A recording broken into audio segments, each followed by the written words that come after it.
In today's digital age, technology is woven into nearly every aspect of our lives. But for those with disabilities, this ever evolving landscape can present unique challenges. Yet, it also brims with untapped potential. In this episode, I sit with founder of Tech Era, Derick Omari, a renowned social entrepreneur who leverages technology, education, and accessibility to create positive impact for persons with disabilities. Enjoy today's episode.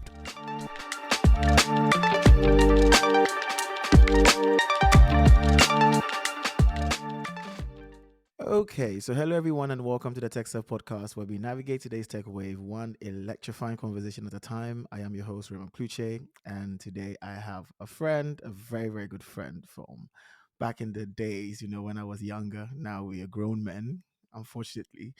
I have today with me a friend, a brother, Derick Omari, to talk to us about a very rare intersection, of tech. People seldom talk about this intersection because from where we come from, and for those who are listening, we come from Ghana.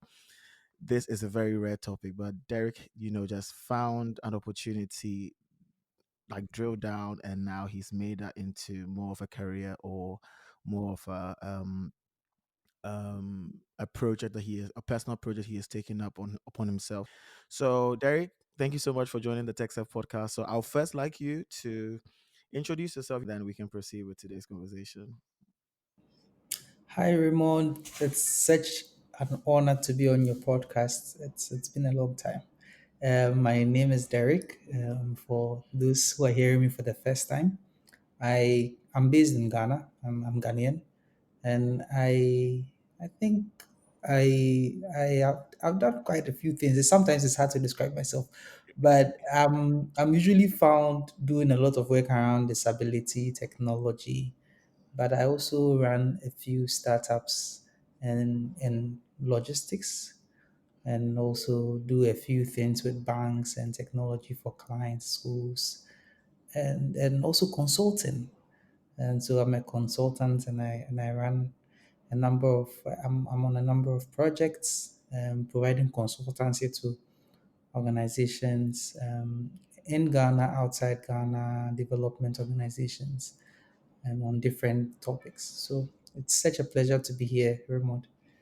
Well, the pleasure is actually mine because your credentials are way up there, and but then you still Oh, have a very humble demeanor. Like I'm always taken aback by how much you do, and how well you're doing each of them, and that is amazing. Let's just go straight into the conversation. So you said you are at the intersection of tech, disability, accessibility, whatsoever. Let's drill down a bit into tech. Like what does your tech journey look like? How did you get started in tech? I have a quite interesting journey. I never used technology till I was in my junior high school. That is about maybe Oh, 13, 14 years. And I remember the first time I got right. close to it. It wasn't something that I even saw around me when I was growing up. I grew up Mm, in a quite peri-urban community where a lot of mm, the attention was on play, and you meet your friends outside, you play football, and then other things. So when my parents were moved, sacked, let me use that word, from where they were living because they couldn't pay rent, my mom literally mm, had to go and beg a friend and his parents, and this friend was a classmate, so that I could live with them. And I had 1 year more to finish my junior high school, and I think which is like maybe level 9 or so. So I had 1 more year to finish that, and I needed to finish that. So I asked my mom that maybe let's go and talk to a friend, and then they will allow me to live with them for 1 year and then complete it. mm, If then I go back to them because where they were living was very far away from where I was schooling. It was like 4 hours drive away. right. So the best thing was to live closer to the school, and the school was cheap.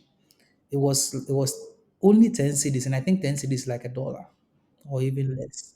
That was at Oh, that yeah, time per yeah. term, so it was quite affordable for my family. My dad being a trotro driver, trotro is like a bus driver in Ghana, the local bus driver. and my mom was a petty trader, so that's what they could afford. And I couldn't imagine myself trying to get into a new school, knowing my parents' financial state at that time. So going into that house is what exposed me to technology. The first time I used a laptop, I remember my foster dad gave me a newspaper to type everything I see on the newspaper. So that was the kind of training that I went through. But it was pretty late in my life. I didn't even realize that I was that late in my life. But that was the Mm, introduction to technology. And I mean, I've evolved, or let me say that the journey evolved when I went into university. I went into university as a timid guy. I was very privileged to get into Ashesi University, and Ashesi University, for those who are Ghanaian or those who follow higher education in Africa, would note that it's a very, very reputable institution. In Ghana, you would find that those who go there are mostly from good homes, though they provide very huge amount of scholarships to needy students like myself. So when I got in there, I right. think I was very timid and not confident because I didn't think that I had the skills to excel. Mm, My first class was a programming class. This is someone, after using technology in JHS, goes to high school, never really uses the technology because in high school, ICT is only taught like once, and you get to go to the lab like once mhm, in a term. And then you get into right. university and everything is on the computer.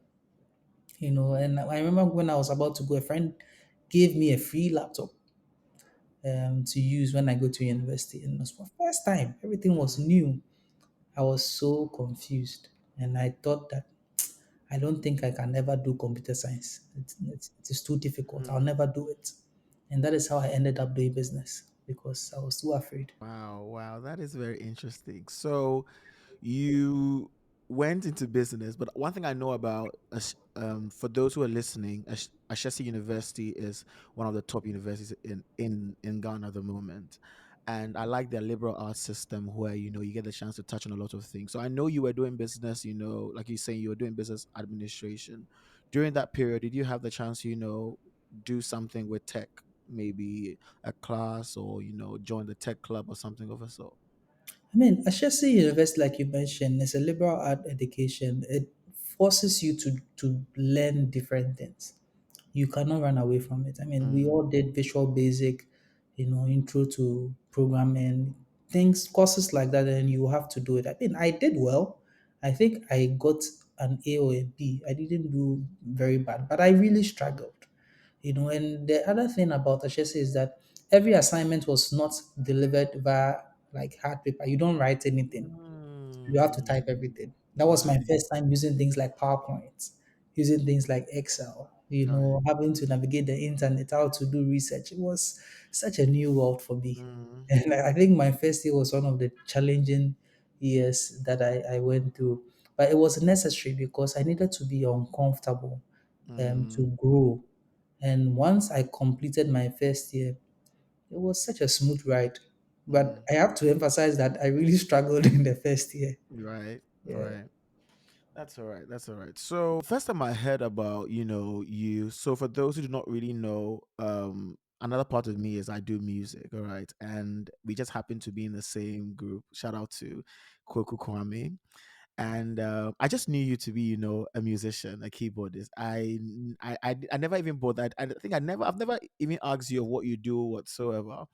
Then the next thing I hear is I see that you are being awarded some form of like you were being awarded at a Shesi for something you had done. I don't know whether it was a project or whatsoever. I didn't understand. Like I know Derek is in Ashesi University, but he's been awarded for what? Then I went down. Oh wow, he started a project and blah blah blah blah blah. Okay, this that. Then the next thing I see, you are in the news, and then I get to know your story, your background, and I was like, wow, I would have never ever imagined. And then until recently, you came to do your masters in the UK, and I got to know you're doing some research, or you drill down into the disability space. I'm just curious. It's very rare for a Ghanaian to think down those lines. Like, what led you there? Would you say your personal challenges growing up, having to live with a different family, your parents, whatsoever, somewhat ignited that idea, or you were reading a paper one day and you saw something about people who were disabled and you felt like, okay, this was like, this is my dream, like this is my passion, or this is my mission in life? If I'm being honest, I'm actually a bit teary now, Right. because like hearing you speak and reflecting on the journey, Mm. it's making me It's quite fine. quite It's fine. It's grateful and right. thankful to God. And I say this because you knew me as a musician, Mm. but at that time life was so difficult in undergrad that I didn't even have money to eat, like to spend on food. So the only thing I needed to do was to be coming home on weekends Oh, to play at programs so that I can get money for food and school. My wow. scholarship did not cover for my feeding Right. in my Right. first and second year, or I think Mm. third year. Right. So it was really difficult. And I look back and I see how far I have come. We are It, tempted to sing Nathaniel Bassey's song. For those who don't know, we are both Christian, but uh, yes, but yeah, you continue. it's and a lot of things have unfolded, and how the path that I've taken, and where I am today. I mean, a lot of what I do now is because of how I grew up. Mm. I grew up receiving a lot of help. Mm. The family that I told you I went to stay with did not help me because I was a relative.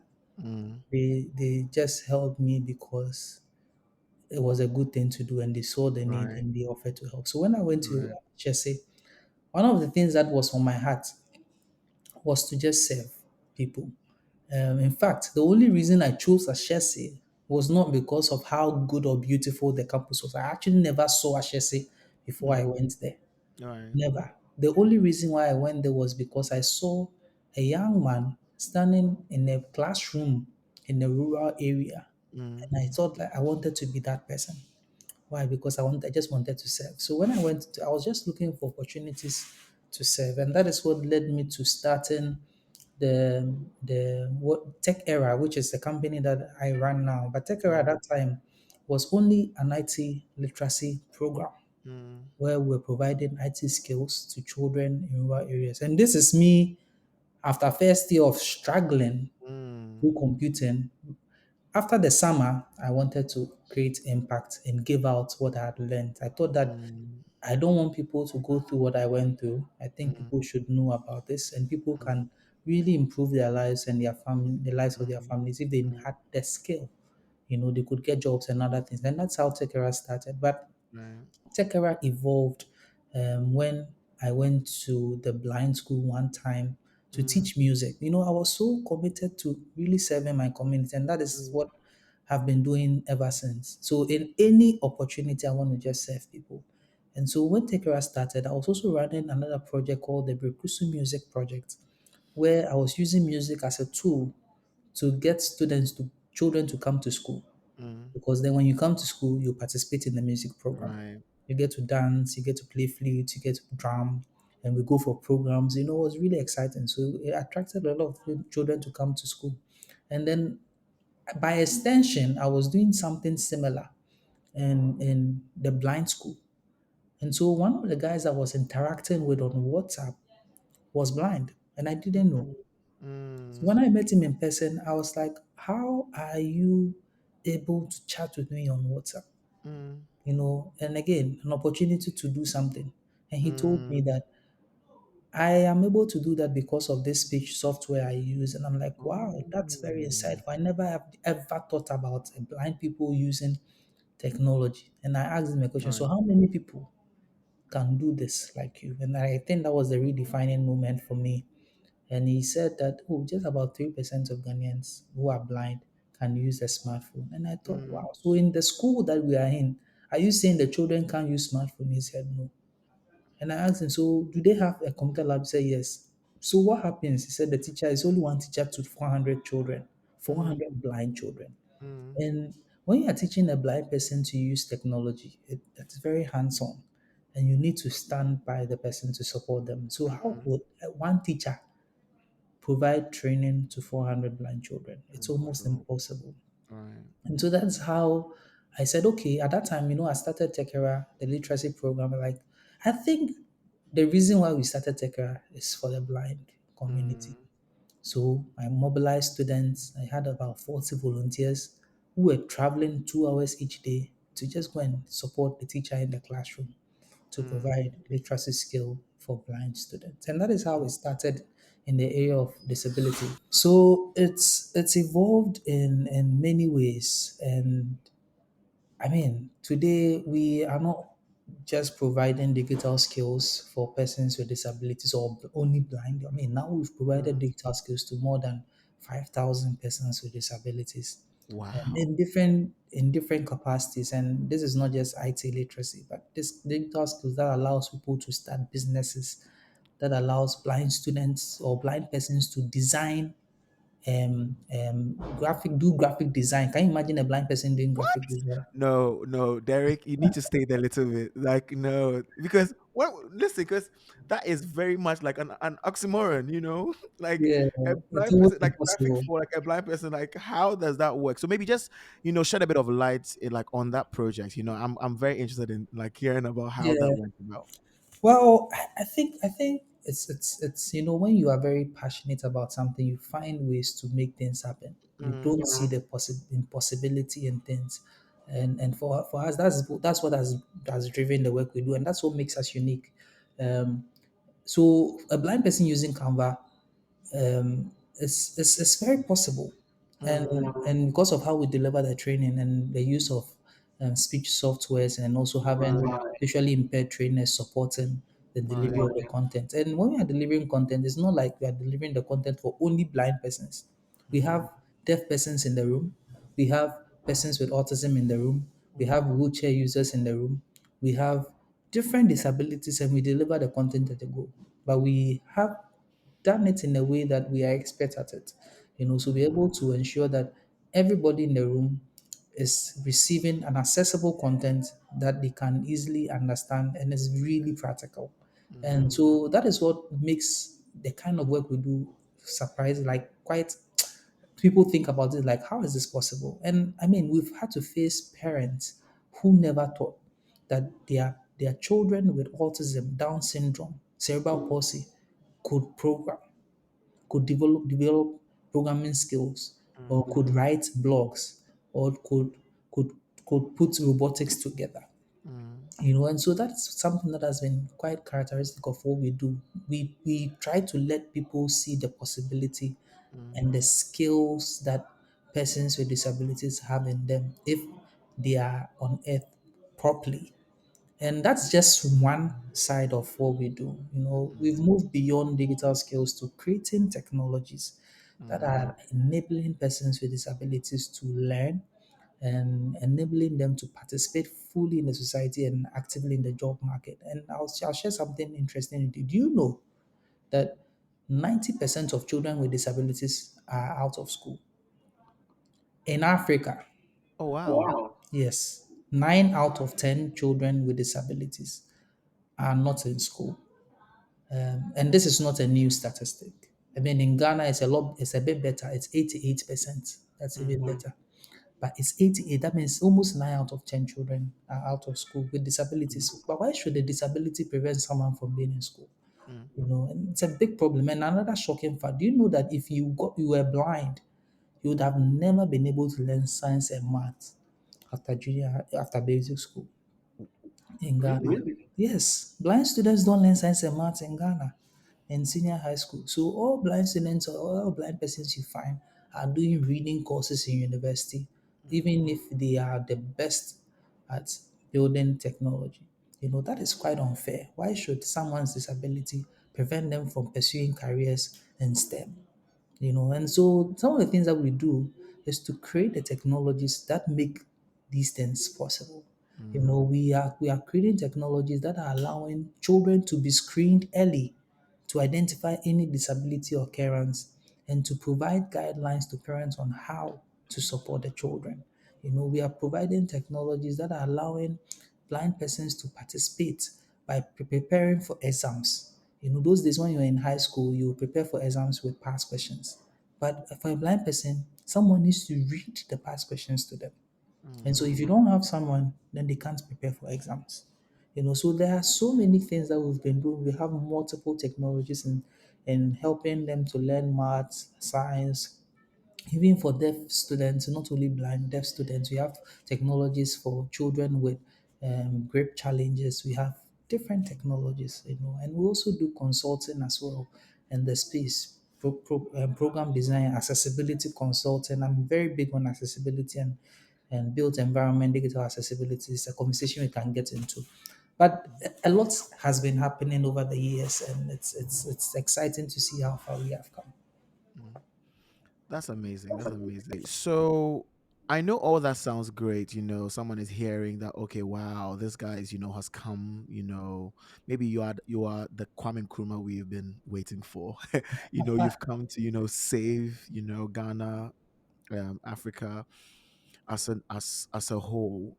But then I know very well that if we are comparing opportunities available to people here abroad, or the resources available to people here in the West compared to what we have back at home, there's like a wide gap. But then you are, making do with what you have. I want you to, shed a bit of light on some of the challenges you face so far since you started tech era, maybe from the heydays right up to now. Well, it's the challenges are so many. Mm, I mean, so many challenges. I mean, every day is a challenge. Every day to even do this work is a challenge because you keep asking yourself, why am I doing this? Why am I not being comfortable somewhere, having the kind of skill set you have? mm, You can be very comfortable. So every day in itself is a challenge. And the reason why I say this is, Ghana is deeply rooted in the idea that disability is a curse. mm, And so people kill their children. I know people, parents who have killed their children with disabilities, and that alone, the mindset shift, it's a huge challenge that you have to keep dealing with. People don't see the possibility in the work that you do. And so if the mm, people you want to serve don't even believe that it could be possible, that's a right. big barrier. The second thing that you face is the idea that disability is charity. There is what we call the charity model of disability, where people think of disability as only given and given and given and given and given Mm, without a clear, sustainable plan where people can be right. empowered to live their lives and create value for themselves. And it makes the ecosystem quite difficult to navigate. Why do I say this? We as an organization have not in at any point asked for donations since we started working because we Mm, want to send. It's not that we don't need money. In fact, money is one of the biggest challenges we faced. And I'll come back to that in a bit. But the only reason why we've not openly asked, we don't think donations are a sustainable way of treating or tackling this problem. We think that sustainable financing investment is one of the key ways to improve what we do, and we consider what we do not as a charity. We consider what we do as very scientific, very intentional, and very very calculated. mm, So with this in mind, unfortunately, the investors we have are not thinking long-term impact. They are not thinking impact investing. They don't see the market for mm, disability innovation. And the unfortunate thing again is that the people you are serving with the technologies you are creating cannot even pay for them. mm, There is a statistic that 80% of those of persons with disabilities who are poor are from lower middle income countries like Ghana. mm. So they can't even afford their meals. Why would they Right. pay for technology? Right. That will help them. So when you have a situation like that, there is high need but low demand because they don't Right. have the capacity to pay. Which investor wants to invest in something like this? That's high Nobody. risk. So does that mean that you should fold your arms and stop? Mm, So these are because as a company, you have people you've employed, you pay rent. Right. You pay Payroll. electricity bill. So Payroll. how Payroll is not fiction. exactly. Exactly. So how do you survive? Right. And I think going through these things have really strengthened us in our thinking, and we've had to come up with innovative ways to survive. Mm, And that is how we decided to be more revenue or market driven, mm, as opposed to being solely impact driven, mm, where in everything that we do, we think revenue or we explore revenue opportunities. So the team is very skilled. And the good thing about disability innovation, once you innovate in an accessible way, you bring out a very unique value in anything right. you touch. So we're able to extend our skills to offering software consultancies to companies in the UK, companies in Ghana, banks in Ghana, um, schools, and working on different projects that are not necessarily disability related. In Mm, fact, we have products in the area of water monitoring, water level monitoring for poly tanks. We have products for prepaid water meters that we intend to roll out very soon. So we have invested our effort and time into a new sector that is not necessarily related to disability innovation, but allows mm, us to create the avenue for revenue.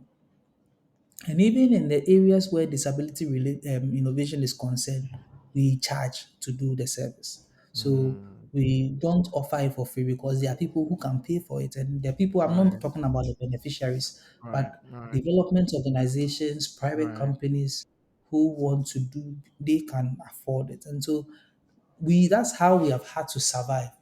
Mm, But we have really gone through a lot of difficulty with figuring out financing every month, every year, and then we have to really think, okay, how do we survive in the next month?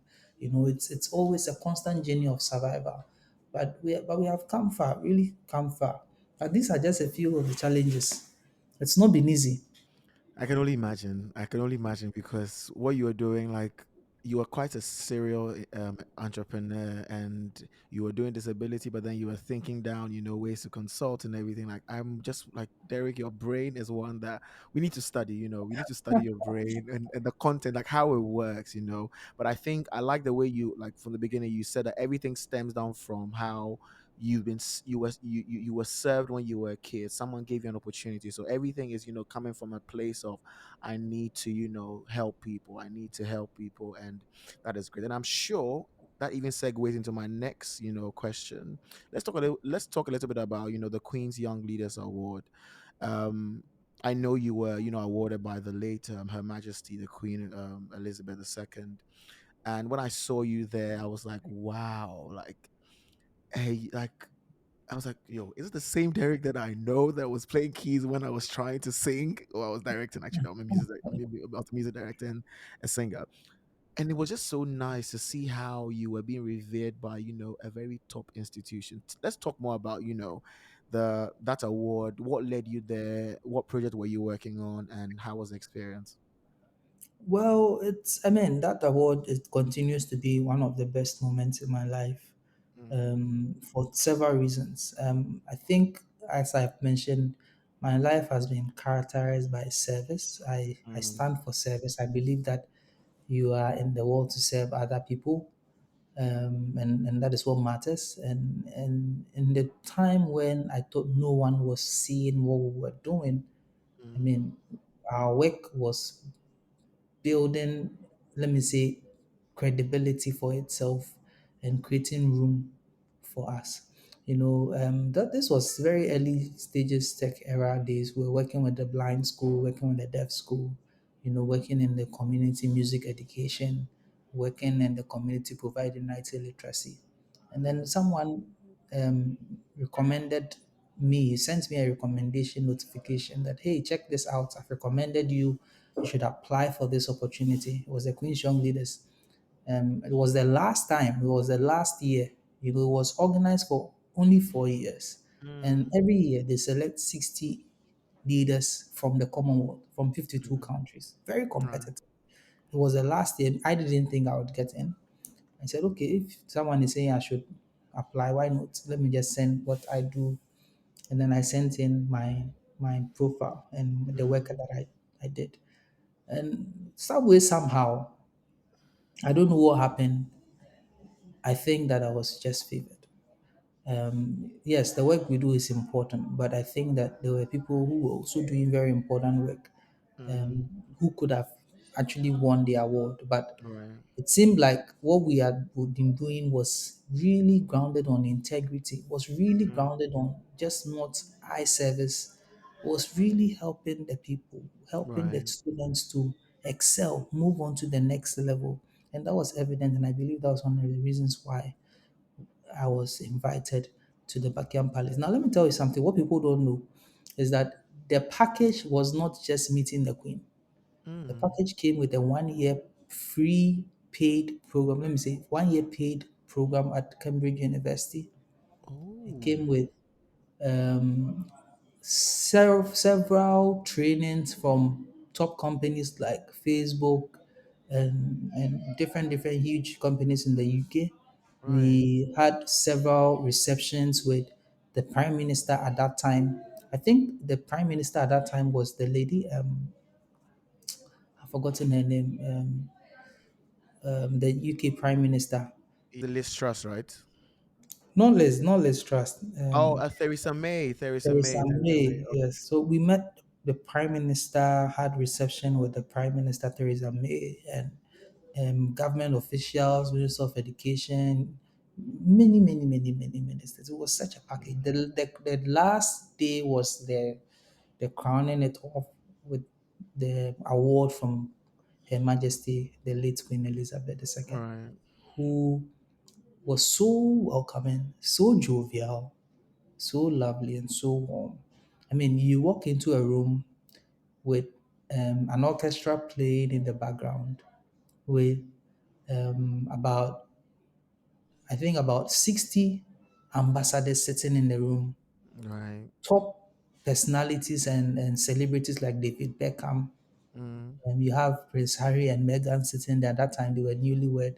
right. Wedded, and in a beautiful auditorium with the Queen in front of you.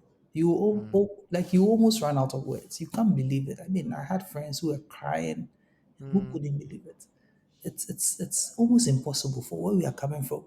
This is right. someone who was playing in the gutter, Mm, someone who was pushing ties, mm, someone who even didn't know that they will even get into senior high school. right. What business am I doing in the Buckingham Mm, Palace, receiving a silver medal and being named the Queen's Young Leader? Today, if you go to Cambridge University, you find our images on the walls of Cambridge University. Where did I pass? As a young man, pushing ties in mm, gutters, playing football, not even knowing what my next step or next meal would be.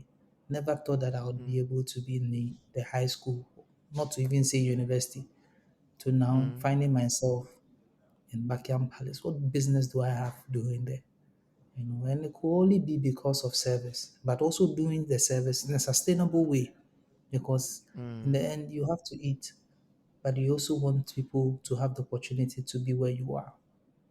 mm. Right, right. That makes perfect sense. Now, from the way you're talking, I can just assume that when you wake up, your calendar is more chaotic than mine. You have so many things calling for your attention and all. Oh, not I not know like you. yours, not like yours, No, not please, like because yours. honestly, I'm here every day trying to get rid of things from my calendar. But anyways, I know you recently got married, so that could possibly be a way to alleviate some of the busyness of life, or maybe not. But how do you relax? I know we met on the basis of music, and I'm sure you are going to probably say, yeah, I play some keys, and he is an Oh, amazing actually not. anointed keyboard player, piano, in fact, like a minister on the keys. But yeah, more importantly, like what, like in such a busy kind of environment where you're constantly trying to keep up to date with innovation, trying to do a lot of things at the same time. Like, what do you do to take a step back, relax, just recalibrate, rejuvenate, and revitalize and come back into the space? It's always a tough question for me to answer. If I'm being honest, I think that there are different seasons in life. There are times where things are quite slow, and times where Mm, you have a lot of time. But there are also very busy times. I think for me, I like to drive. Driving allows me to just relax my mm. mind, even though it can be stressful, but it's just a bit therapeutic for me. I know you were expecting me to say music, but I don't. I'd have never imagined because driving in a car, I'm not too sure how Oh, therapeutic that is, oh, but maybe long you can distance. debunk. Long distances. I like to Okay, yeah, okay. long. Like I can drive from Accra to Tamale. Like yes, Oh that's how crazy. wow. Yeah, I like to do long distances. So I'm always excited if I'm going to have to drive for long distances because it's just an opportunity for me to not do anything else. You're not looking at your phone, looking at the email coming in. You're not on Mm, your laptop. You're not thinking about. You're just focused on the road, focused in your mind, and but I rarely do that. I don't really get a lot of time to do that. It's just mm, the phase that I'm in. I don't get a chance to rest as much as I would love to, but I think that it's just a phase that will pass. So yeah. mm. That's fair. So Ghana as a country, I don't know where we are in terms of disability and awareness, and you are in this space. What do you think we can do differently, as a nation, or we can start including in our curriculum to bridge this gap and make those who have some physical, mental challenge of a sort to be still, valuable assets to the nation's development. Yeah. That's an important question that you've asked. And I'll answer you. Maybe I'll just share four key points in response to this. One, I think that people need to be made aware that Mm, disability is not far away from anyone, mm, and that anybody can be disabled at any time. mm, And in fact, if you are very lucky enough to live long on earth, you'll be disabled.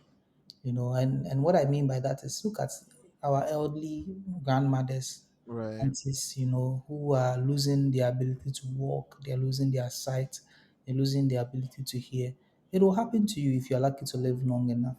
And sometimes there are temporal disabilities. There are disabilities, maybe you had an accident, you lost the ability to use your hand to hold the phone.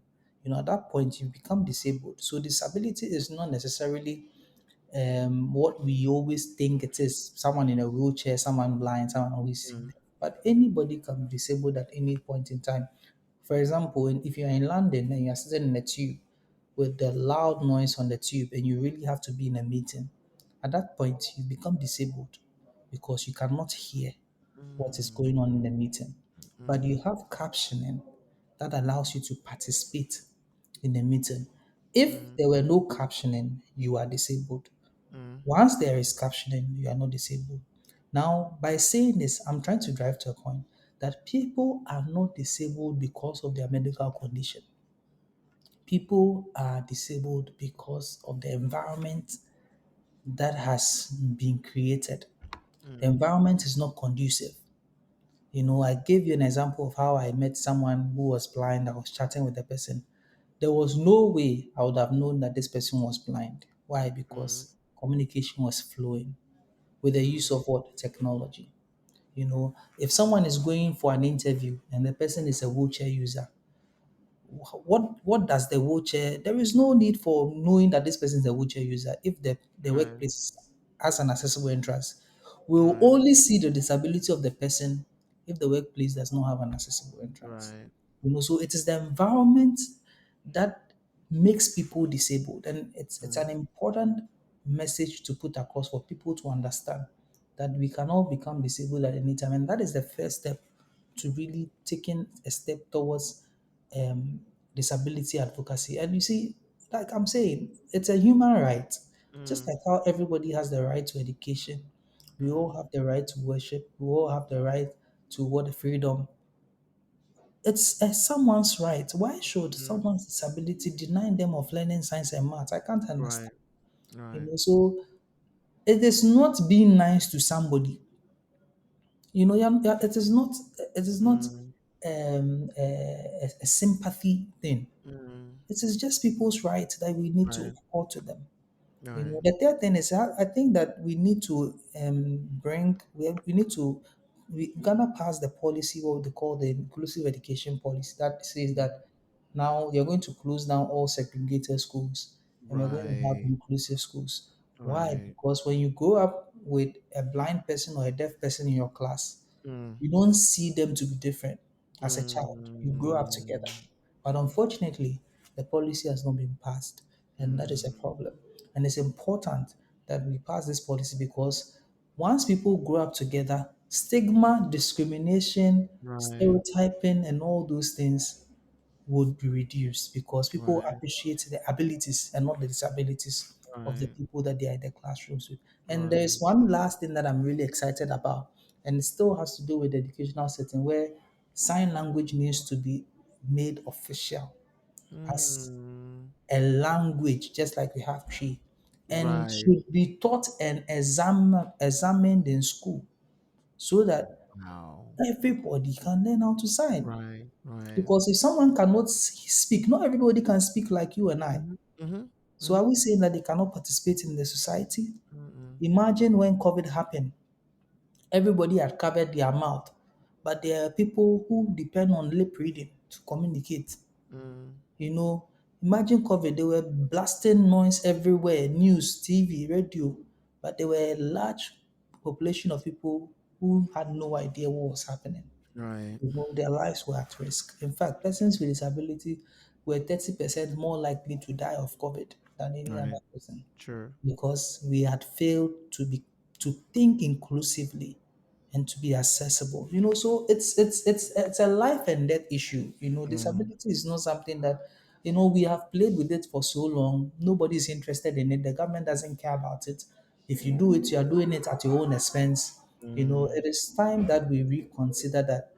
And it's really a tough industry, if I must confess. It's a tough one. I don't think we'll get there now, but just like how we have started, we think we are pioneers. We think that in a few years, the conversation will become important, like how it is important in the UK, in the US. Now there are laws. Accessibility is such a big thing in technology. We are pioneers of disability inclusion, accessibility in Ghana. It will take time. Mm. Today, accessibility is a big thing in the US, in the UK. There are huge laws that are forcing companies to be accessible. Companies are hiring accessibility experts as part of the Mm. technical team. Mm. Teams and companies have accessibility auditors and accessibility experts who are part of product development teams. It's become so crucial, but we are not there yet in Africa, and that's what I like because then I get to set a legacy. That's my guy. Like that is Derek over there. Derek thinking big, thinking wide, and not let like I think I have a mantra: no limits, no boundaries. But I think you are literally the no limits, no boundaries. When I say next time when I'm saying no limits, no boundaries, I'll think Derek. We Oh, about concluding, and I'm actually sad that we have to conclude. But then we all have other lives to attend to. I'm just curious, what's the next exciting thing you want to work on? Because it seems like you are quite a serial entrepreneur, like I said earlier. You are into accessibility, consulting for banks, financial services, software development, blah blah blah. What is the next area you want to try? Maybe become a chef? I don't know. I don't know. I'm just curious. What is the next thing that you see actually, yourself yeah, you see yourself trying? it's not a bad idea. That could be the next thing. Well, I am I mean, I think I mentioned in passing that we're doing something in water. Okay. We want to make it possible for people to know how much water they use on a daily basis, All on a right. weekly basis, on a monthly basis. The world, as a result of climate change, Mm, is water is going to be so high in mm, demand.